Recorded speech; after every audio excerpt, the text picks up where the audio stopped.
Al Sharpton was, I'm going to say allegedly, but Al Sharpton was allegedly an FBI informant in the 80s. So, I got to read this post that 50 Cent said.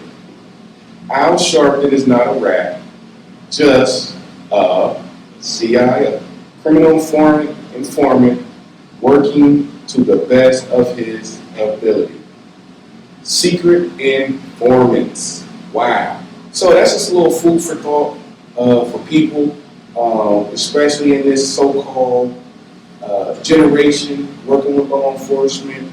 I've seen it from a civil rights standpoint, helping to keep people out of jail.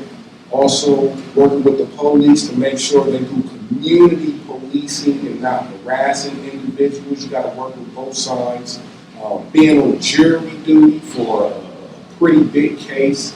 And a lot of people work with the police and a lot of federal organizations that they lead the people to believe that they don't.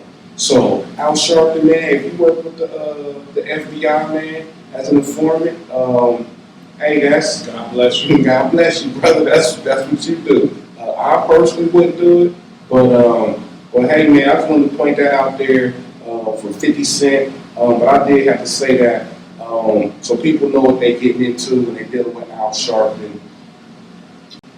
Now, do you think this is excessive, appropriate, or what's your thoughts? I think Sean Combs was doing way too much. Period. When you're doing too much, you're gonna reap what you sow. Now, I think Puffy did pretty good with this 50 months conviction because obviously he could have did a lot more under the RICO statute. All right, he could have did a lot more under that. I know that the DA was asking for 11 years, right? And then they came, the judge obviously concluded 4 years and 2 months, 50 months altogether.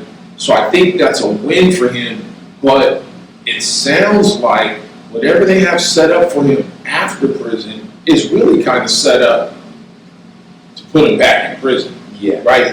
How does a man who's in Hollywood, how does a man who's living in that Hollywood world, how does he go to prison for 5 years, so to speak, or about 5 years, and then come out and for another 5 years is supposed to run a record label, not party, not take drugs? I don't know.